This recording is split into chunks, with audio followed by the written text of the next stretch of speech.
how to block my AI on Snapchat. Hey everybody, welcome back to our channel.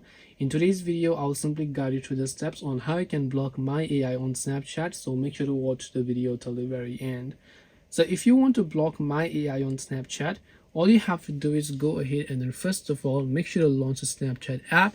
If I come to the chat page, you can see my AI is pinned at the very top of the screen. Now some of you are okay with it, some of you just don't want to see the face of my AI.